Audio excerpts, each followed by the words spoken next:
Gracias por acudir a esta rueda de prensa que convocamos un viernes por la tarde, que no es un horario muy habitual.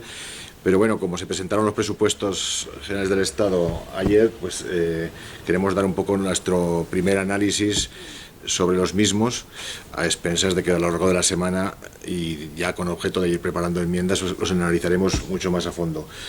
Nuestra primera opinión es que, desde luego, son unos presupuestos que nos parecen claramente insuficientes para la provincia de Teruel, porque al menos hasta donde hemos podido llegar y nominalmente desciende el volumen de... Luego explicaré por qué nominalmente desciende el volumen de la inversión.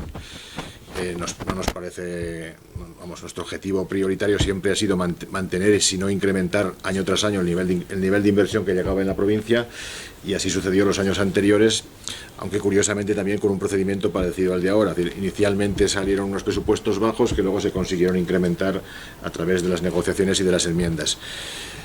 En este caso, salvo error por nuestra parte, nosotros computamos una inversión nominal de 43,9 millones, aunque el Ministerio ha hablado esta mañana, por ejemplo, en la rueda de prensa que han hecho en Zaragoza, de 51,21 más el FITE. Bueno, lo que hemos dicho nosotros también es aparte del FITE, ¿no? Serían más 30 millones del FITE.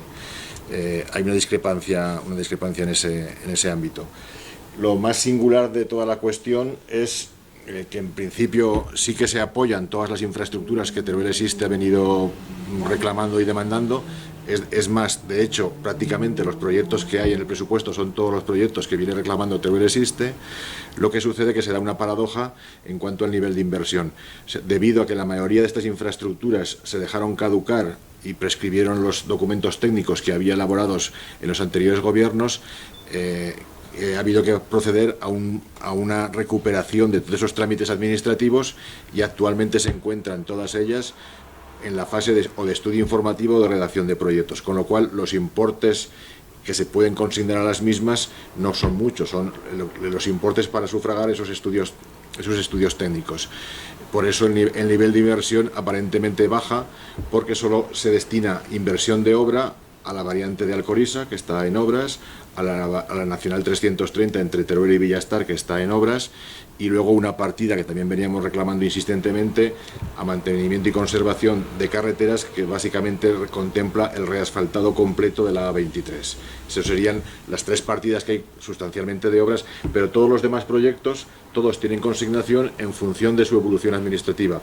La A68 tiene dinero para la redacción de proyectos de los dos tramos que hay en torno al Cañiz, el Cañiz, el Regallo y Alcañiz Ventas de Valdealgorfa.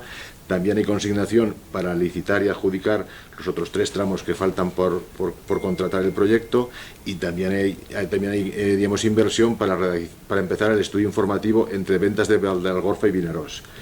Algo parecido pasa con la A40, es decir, que estamos en la fase de estudio informativo, que por cierto se nos anunció que se presentaría ahora en octubre de este año, y hay una cantidad para continuar supuestamente con ese proceso de redacción del estudio informativo. También en la 25, es decir, en general todas las infraestructuras tienen partida. Quizás lo más singular a tratar sería lo que sucede con el ferrocarril, porque aparentemente el ferrocarril en las inversiones del Ministerio apenas aparece 1 millón de euros. Ahí tenemos que confiar. Bueno, obviamente solo está computado en esas cifras que hemos dicho antes ese 1 millón de euros. A nosotros se nos comenta, se nos traslada desde el Ministerio, y lo dijo la ministra en la rueda de prensa que realizó, la ministra de Transportes, que realizó ayer, que la línea, obviamente, de Sagunto-Teruel-Zaragoza sí que tiene consignación presupuestaria, en concreto de 47,3 millones. Lo que sucede es que esa consignación presupuestaria está incluida no en las partidas del Ministerio, sino en el Fondo de Accesibilidad Terrestre y Marítima que conceden a los puertos, y en los fondos en el Plan de Recuperación y Resiliencia. Lo hemos intentado localizar, aparecen efectivamente partidas globales que podrían muy bien incluir esta, pero la consignación es estricta para la línea Zaragoza-Teruel, solo está en sus declaraciones, que la mencionó, Sagunto-Teruel-Zaragoza, y en la nota que emitió el Ministerio.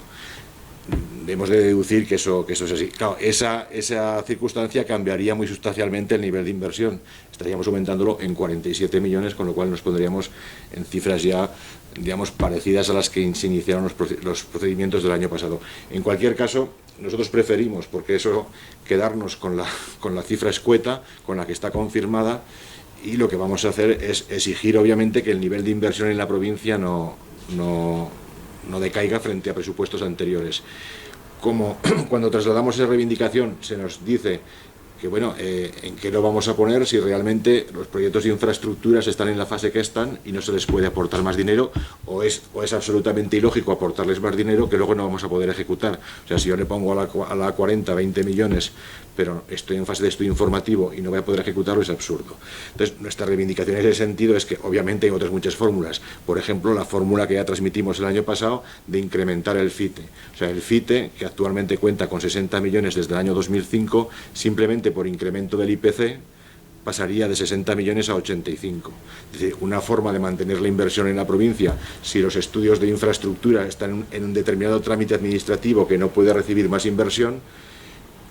Otra cosa es que haya voluntad o no de hacerla, pero una fórmula muy sencilla es incrementar el FITE como mínimo actualizando el IPC, y para bien incrementándolo hasta 100 millones que reclamábamos nosotros, y ahí ha de verse la colaboración del Gobierno de Aragón para, obviamente, poner su parte, ¿no?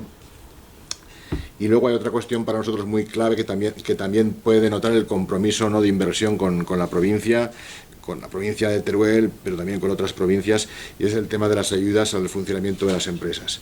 Nosotros ya hemos trasladado al Ministerio que aunque el año pasado, o sea, que no vamos a admitir la misma jugada que el año pasado, por hablar claro.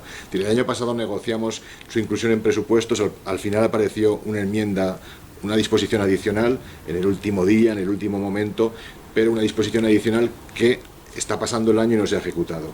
Nosotros, para poder apoyar los presupuestos del 2023, la línea roja, la condición sine qua non, es que cuando haya que votar esos presupuestos han de estar en funcionamiento, han de estar ya aplicándose, o ya ha de estar ya aprobado el decreto que regule las ayudas al funcionamiento. O sea, si no hay ayudas al funcionamiento en las provincias poco pobladas, nosotros no podremos apoyar los presupuestos de este año.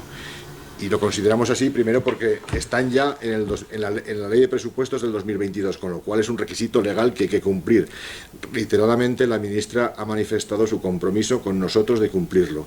Entonces lo que queremos es, obviamente, que se cumpla, que no se deje ya de marear la perdiz y que se cumpla.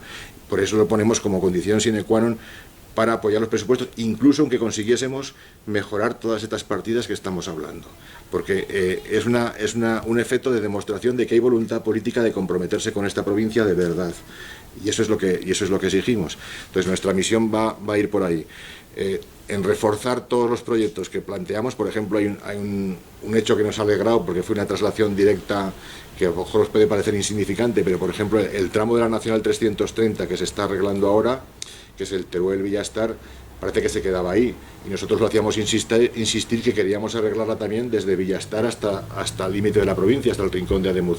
Bueno, pues ahora ahí sí que hay consignación presupuestaria para redactar ese proyecto, ¿no? Entonces, todos los detalles, los grandes, los pequeños, las autovías, el ferrocarril, todo eso lo vamos a perseguir igualmente, pero si no se cumple en las ayudas al funcionamiento, no podremos apoyarlos, porque ahí es donde verdaderamente ha de demostrar el Gobierno que hay una sensibilidad. Hace poco, le comentaba yo en el Ministerio, que hace poco se han aprobado unas ayudas para Baleares parecidas a las que tiene Canarias por su régimen de insularidad, y curiosamente tanto Baleares como Canarias están en el mismo artículo del Reglamento de Funcionamiento de la Unión Europea al que nos acogemos nosotros, al 174, para recibir esas ayudas a zonas despobladas. ¿Por qué España hace el esfuerzo de aplicarlas en las islas y no en los otros territorios que están autorizados? Eso no nos lo explica nadie de manera convincente, y queremos que de verdad se demuestre que hay ese compromiso. Por todo lo demás, sí que echamos en falta, por ejemplo, el compromiso que se manifestó el año pasado y que lo vamos a exigir, de recuperar el proyecto del Museo Nacional de Etnografía en Teruel, para el que se consignaron 2,5 millones. Este año en el proyecto de presupuestos no hay consignación alguna, aunque a nosotros en julio de este año el Ministerio nos ratificó que tenía voluntad de seguir ese proyecto, pero una voluntad que no acabamos de ver confirmada porque estamos en septiembre, bueno, estamos ya en octubre y todavía no se han iniciado los trámites de recuperación del edificio vamos, en principio ese dinero, el dinero del año 2022 iba destinado a la actualización del proyecto. Se puede haber hecho esa actualización del proyecto, pero bueno, tiene que haber, eso significaría que debería haber partida en el 2023 para continuar con las obras. Esa es una de las cuestiones que digamos más nos duele. Pero en general el nivel de inversión es muy bajo, no podemos conformarnos con eso, vamos a exigir que se recupere como mínimo el nivel de inversión anterior, incluso que se supere, y vamos a poner la condición del cumplimiento de la implantación real, no el compromiso, sino la implantación real de las ayudas al funcionamiento. Creo que con eso y teniendo el incremento del FITE como justificación, para que no pueda haber justificación de que el nivel de inversor no aumenta porque no hay infraestructuras que construir, tendríamos unos presupuestos que podríamos calificar de aceptables. Desde luego a día de hoy no son aceptables y a día de hoy prácticamente sería muy difícil, mucho tendría que cambiar las cosas para que nosotros pudiésemos plantearnos el apoyo, ¿no? Si queréis hablamos de algún tema concreto, algunas... Una precisión. Pero si se aplicaran las ayudas al funcionamiento, aunque no se incrementaran las partidas en los presupuestos, ¿apoyarían o no? Bueno, si se aplicaran las ayudas al presupuesto, las propias ayudas significan ya un volumen de inversión que superaría el nivel de inversión que tenemos ahora. O sea, las ayudas al funcionamiento para la provincia suponen más que los presupuestos generales del Estado para la provincia. Entonces, obviamente, en cualquier caso, nosotros todos los compromisos, o sea, lo que es ineludible es que el Gobierno cumpla los compromisos firmados y acordados con Teruel Existe. Entonces, todos los compromisos que derivan del acuerdo de investidura y todos los compromisos que derivan de otros acuerdos parlamentarios durante la legislatura, eso vamos a exigir en cualquier caso, sea de una manera o de otra, vamos a exigir que se cumplan, porque son compromisos adquiridos, firmados, en que nosotros hemos cumplido sobradamente nuestra parte y al Gobierno se le supone una suficiente lealtad y lo que decimos es cumplir los compromisos para llevarlos a cabo. Entonces, eso en cualquiera de las situaciones lo vamos a exigir. Independientemente de eso, vamos a intentar que el nivel de inversión no sea inferior al del año pasado. Pero claro, si se aplicasen las ayudas, con esa aplicación de las ayudas ya estaríamos cumpliendo ese nivel inversor. El gesto que esperáis entonces es que se apliquen ya realmente esas ayudas a las empresas o que el decreto... No, lo que no queremos es que pase como el año pasado, porque es que os cuento cosas de las intrahistorias de las negociaciones. Todo esto se negoció ya en el 2020, para el presupuesto de 2021, que fue cuando la ministra, que estaba dispuesta a hacerlas, hizo aquellas declaraciones en el Senado de rotundamente sí, se pueden aplicar, lo haremos. Como hubo aquel conflicto con el gobierno de Aragón y otros gobiernos que dijeron que no se podían aplicar porque había un error de traducción, hubo que volver a negociarlo en el 2022. En 2022 se consiguió que figurase en los presupuestos, de hecho figura, o sea, el Estado está obligado a aplicar las ayudas porque hay una enmienda, una disposición adicional 123 que lo pide, que lo dice. Pero hemos visto que eso no ha sido suficiente. Entonces, este año no queremos caer en el mismo juego, no queremos caer en que lo vuelvan a poner en una disposición de los presupuestos, pero que luego no se puede aplicar. Nosotros queremos ver que si el día 30 de noviembre hay que votar los presupuestos, antes del 30 de noviembre esté aprobado un Real Decreto que implante las ayudas al funcionamiento en las provincias poco pobladas. Y ese será el gesto de voluntad. Obviamente no se habrán aplicado, pero habrá ya un documento legal.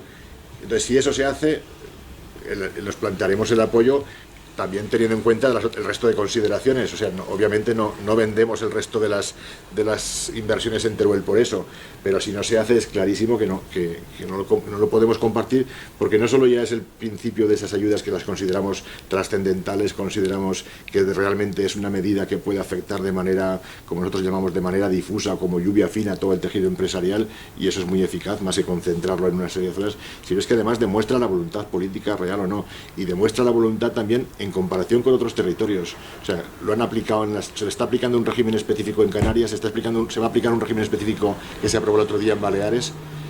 Creo que estamos en peores condiciones que Baleares y que Canarias, un mínimo que Baleares. Entonces, no sé dónde está la justificación para no aplicarlo a las tasas propias, sobre todo cuando la propia Unión Europea lo ha reconocido, te lo ha autorizado, y la Unión Europea no reconoce y autoriza porque sí, sino precisamente porque ha evaluado el alto nivel de riesgo de despoblación que tienen estos territorios y que compensa ayudarlos, ¿no? Entonces, ese va a ser un poco el planteamiento de nuestra negociación en los presupuestos del Estado, más que, digamos, ahora evaluar si no sé si una inversión se queda corta o no, si la redacción de un estudio constructivo vale 1 millón de euros o vale 1,5 millones, que en cualquier caso se puede solventar, y lo haremos también. Yo recuerdo el año pasado presentamos muchas enmiendas y este año volveremos a presentar muchas enmiendas, pero lo crucial de la negociación va a ser esa demostración de que hay un compromiso. Yo, vamos, en las negociaciones previas que hemos hablado sobre los presupuestos, que no ha sido como otras veces, que los primeros años los negociábamos antes de que saliesen, y antes de que saliesen ya incorporaban muchas partidas. Ahora, como el mecanismo ya está rodado, pues en principio ven cuáles son los compromisos contigo y los incluyen. Pero claro, los incluyen solventando los trascendentales, ¿no? que son los que curiosamente faltan. Y has comentado que esas ayudas suman más ya que incluso los presupuestos. Sí, bueno, hay una evaluación, eso no está cuantificado de una forma fehaciente, pero hay una evaluación global que tampoco es mucho dinero, pero que para el conjunto de Soria, Teruel y Cuenca supondría en torno a una aportación anual de unos 380 millones o por ahí, ¿no? Entonces no sé qué parte proporcional nos correspondería a nosotros, pero si fuese una tercera parte ya estaríamos en 130 o 125 millones, que es más o menos el orden en los que se han movido los presupuestos generales. La electrificación está licitada. La electrificación entre Teruel y Zaragoza está licitada y tiene un presupuesto, y creo que está incluso adjudicada, porque yo he visto ya obras de cimentación. Entonces, obviamente, en una obra adjudicada tú tienes que prever los fondos para pagarla. Entonces no puede ser que en la mejora de la línea actual, en el plan director de la línea, que es lo que estamos hablando, no haya fondos, porque tienes que pagar el compromiso que has adjudicado, que es la electrificación. Entonces no aparece, como la ministra lo declaró el otro día, hacemos acto de fe lo que declaró la ministra, pero también acto de fe respaldado en que hay una licitación adjudicada, una licitación que se va a ejecutar en el 2023 y que habrá que abonar. Tú no puedes licitar una obra sin consignación presupuestaria. Otra cosa es que esa consignación presupuestaria esté, digamos, englobada en un banco de más volumen que estrictamente el de esa obra. Entonces, por eso sí que pensamos que hay consignación presupuestaria. Y otra cosa distinta es el corredor Cantábrico-Mediterráneo, que ahí sí que aparecen fondos para terminar de pagar, imagino, los 2 estudios informativos que están tramitándose. El estudio informativo entre Teruel y Zaragoza, que la información que tenemos es que van a volver a sacar, han admitido las alegaciones que presentó Calamocha, van a volver a sacar una exposición pública centrada en esas alegaciones solo, mientras envían el conjunto del estudio informativo al Ministerio de Medio Ambiente para la evaluación, para que haga la evaluación ambiental, ¿no? Y el de Teruel Sagunto, que también se adjudicó hace menos, porque el otro no se llegó a dejar caducar y se recuperó, como recordáis. Ya hubo una exposición pública, se presentaron alegaciones y está más o menos todo decidido, excepto ese tramo de Calamocha, donde el ayuntamiento pidió una variación frente a lo que había inicialmente consignado, una variación que consiste más o menos que vaya por donde va, ¿no? Pero están los 2 estudios informativos y eso sigue su marcha. Sí que hay una cosa, digamos, que no nos ha gustado tampoco mucho, es que desde hace un año o 2 hacen unas inversiones plurianuales, ¿no? Entonces, si observas un poco, las plurianualidades han ido decalando más la inversión, digamos, como si fuesen alargando los plazos de ejecución. Nosotros no hemos querido entrar a juzgar eso, porque obviamente un gobierno que termina su mandato en el 2023 no se puede comprometer, o diga lo que diga que va a pasar en el 2026, probablemente el 2026 no sea él quien lo tenga que gestionar. Entonces es un poco absurdo, pero sí que demuestra que ha habido una periodización, una ampliación de los plazos para cumplir. Y como nosotros en los acuerdos que firmamos sí que teníamos unos plazos concretos, pues ahí sí que hemos trasladado que efectivamente está la pandemia como justificación, ahora está la guerra de Ucrania, que ahora, haciendo un paréntesis, ¿qué legislatura nos ha tocado, no? Porque todos son excepciones, pero que efectivamente lo que no podemos es firmar un acuerdo y que el cumplimiento de ese acuerdo se demore pues mucho más de lo que habitualmente se ha estipulado que podía suponer el plazo administrativo de demora provocado por la pandemia, ¿no? Entonces, sí que hemos visto que se ha producido eso, que hay algunas obras que la periodificación plurianual lo demora hacia más adelante, pero en cualquier caso, como conclusiones, sí que es que prácticamente las obras que hay son las obras que ha negociado Teruel Existe, las obras, los proyectos. O sea que esta mañana me ha sorprendido unas declaraciones que hacía la delegada del Gobierno en Aragón, que decía, creo que era en relación con la Agencia Espacial, decía, los planes de desconcentración no se han hecho para llenar la España vaciada. No, primero lo que debía que decirles, los planes de desconcentración los estáis haciendo porque están en el acuerdo de Teruel Existe y os los estamos exigiendo. Y lo que deberá hacer la España vaciada a lo mejor es llenar el Congreso para desconcentrarte a ti, porque realmente, o sea, ese proceso sí que surge como una demanda de la España vaciada para desconcentrar y para buscar la cohesión territorial, con lo cual no vamos a admitir que ahora haya excusas, o sea, que ahora todos los procesos o todos los avances, digamos, en el convencimiento y en la cohesión territorial que ha provocado la acción de Teruel Existe consista en que a las otras grandes ciudades sigan, que el proceso de desconcentración no pase más allá de desconcentrar de Madrid hacia capitales de comunidad autónoma. Nosotros pedimos una desconcentración mucho más global, ¿no? Y eso, por ejemplo, también está relacionado con la aplicación de las ayudas al funcionamiento. Una verdadera inversión de desconcentración es esa, o con la enmienda de teletrabajo que aprobamos, la moción del trabajo que aprobamos ayer. Es decir, el teletrabajo que aprobamos ayer va a permitir que desde cualquier punto en la España vaciada tú puedas trabajar en un puesto de trabajo de Madrid, de Barcelona, de Zaragoza, de Valencia, y estés haciéndolo desde al 90% de teletrabajo. Entonces, son acciones que está costando mucho esfuerzo, que ese esfuerzo se debe al trabajo en el Congreso y en el Senado de Teruel Existe y al propio movimiento ciudadano, y que ahora se nos venga diciendo que todos estos planes no están pensados para llenar la España vaciada. Por supuesto que están pensados para llenar la España vaciada, y lo que hace la España vaciada es en Teruel, en vez de tener un diputado, tener 3, y veríamos cómo cambian las cosas, y en Soria tener otros 2, y en Zaragoza tener 5, ahí sí que cambiaría las cosas y llenaríamos la España vaciada, y llenaríamos el Parlamento de España vaciada.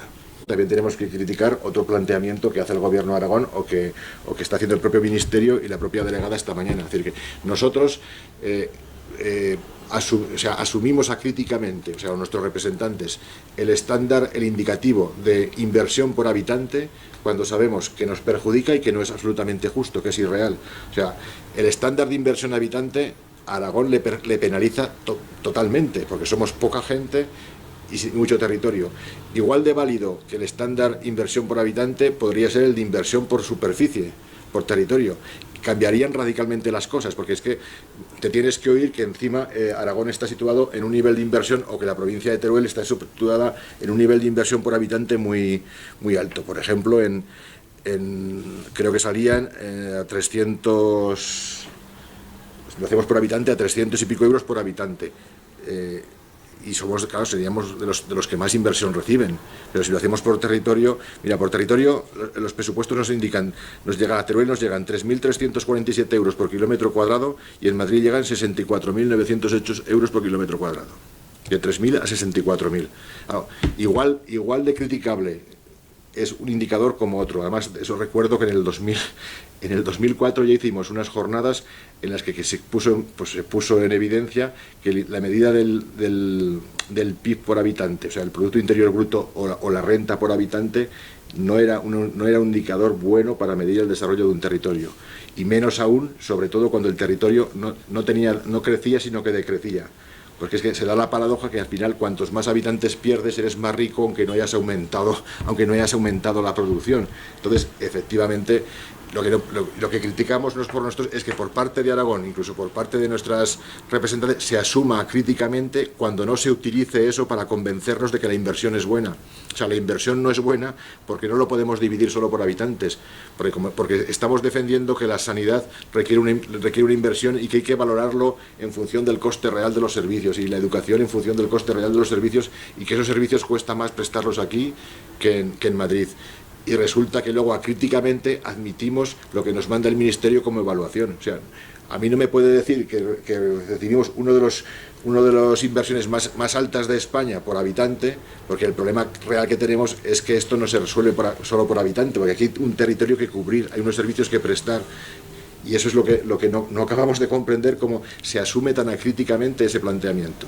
Entonces nosotros lo vamos a contraponer solo siempre por la inversión por superficie. Y también sabemos que no es la real, pero es que habrá que buscar un indicador que cubra el coste real de los servicios y que lo evalúe de alguna manera. No podemos estar quejándonos de que no recibimos suficiente financiación y luego, en cuanto nos llega una evaluación de inversión por habitante, la sumamos de una manera crítica y la argumentemos nosotros como si fuese la justificación de que nos han tratado bien. O sea, estos presupuestos no tratan bien a Teruel, no tratan bien a Aragón, por mucho que digan, y no tratan bien a la España vaciada. Y eso lo tenemos que cambiar, en el proceso de negociación, porque hemos de hacer que el gobierno cumpla aquello a lo que se compromete. Y les vamos a exigir que lo cumpla, y si no, que no cuente con nosotros.